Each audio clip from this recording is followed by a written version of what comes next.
I'm Jon Mattson. I have been on the committee here with the Days of 76 this would be my third year, but I have been involved with the rodeo my whole entire life in the parade and so forth. I was a roper. I roped calves, team rope, trip steers, and I did that for over 25 years. Uh, Competed in the rodeo when I was a child. I helped clear the arena, rode in the parade. Have been involved in it every year since I was old enough to ride, I guess, and was able to win the team roping in the rodeo one year, won the all around 2 different years, and my dad has been involved in it for was on the committee for probably close to 40 years, and he's currently the president of the museum. So our whole family has been involved in it. My uncle has been on the committee. My brother has been on the committee for close to 10 years now.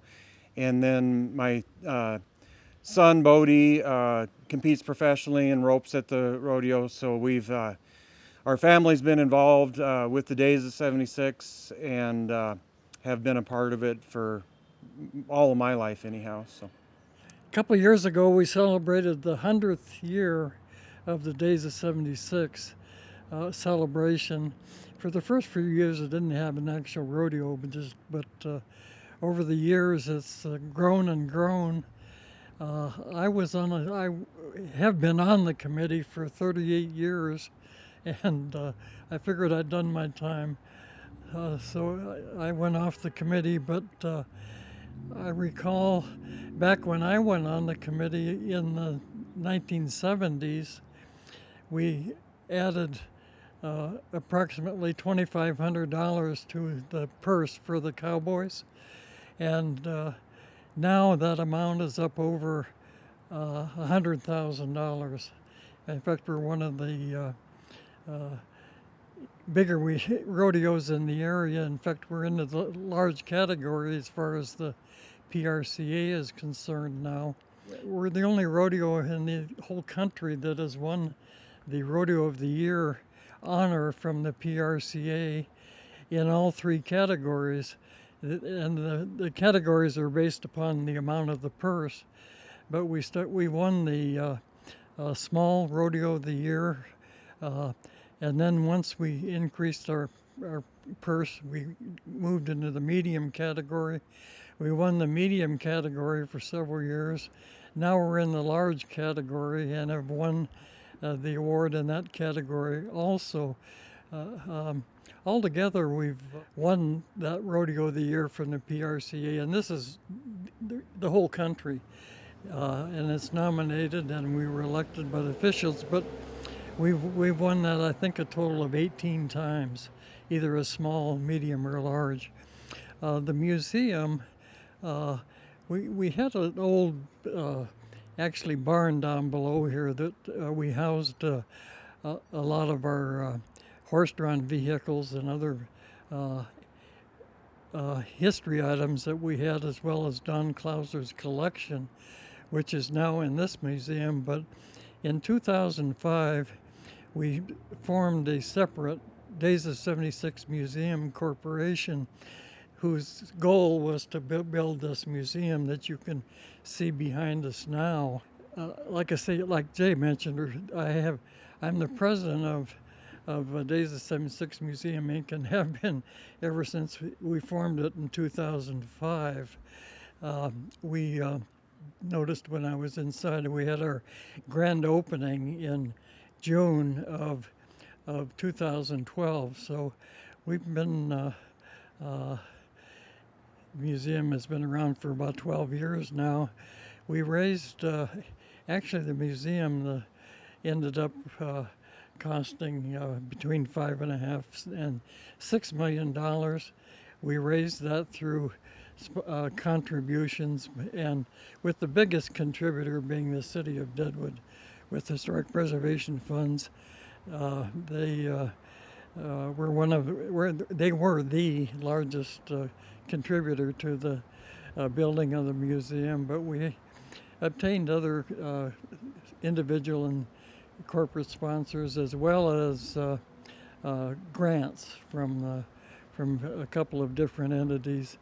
The museum basically has three different sections. One is the rodeo section, the other is the Don Clauser section. Don was probably the foremost collector of items here in Deadwood and the entire area, a lot of Native American, but he acquired quite a collection, and the city had it appraised and purchased that from Don Clauser, who is deceased now, but he was still alive at that time. And that's actually the second part of the museum. The third part is the horse-drawn vehicle collection. We have over 50 different vehicles in that collection, most of which go up the street in the parade. Not all of them, but most of them do.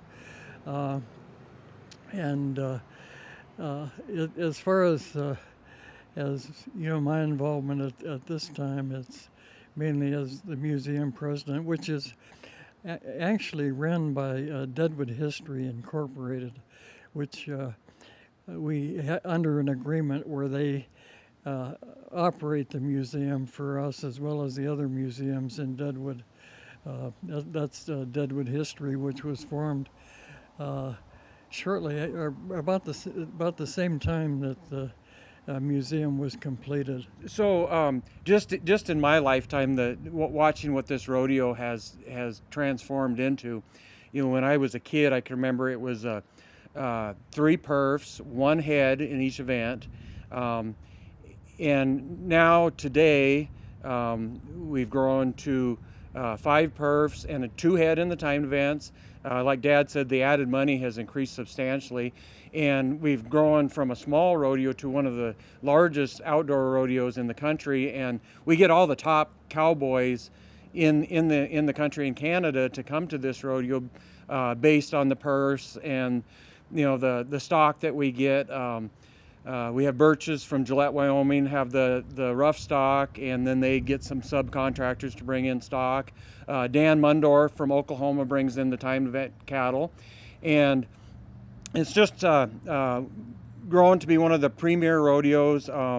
Many years ago, we added steer open, so we have a full day of steer open. This year, our addition would be the breakaway open, which a lot of the bigger rodeos have added breakaway open, and we had a tremendous amount of entries in the breakaway open, which will be in addition to the rodeo. But the rodeo has continued to grow and keep up with the other rodeos and the tradition of professional rodeo, and will continue to be one of the better destination rodeos, not only for contestants but for fans. I traveled for 25 years rodeoing throughout the country in Canada, and Deadwood has always been my favorite rodeo to go to. So. Days of 76 rodeo here is produced by a committee consisting of 20 volunteers.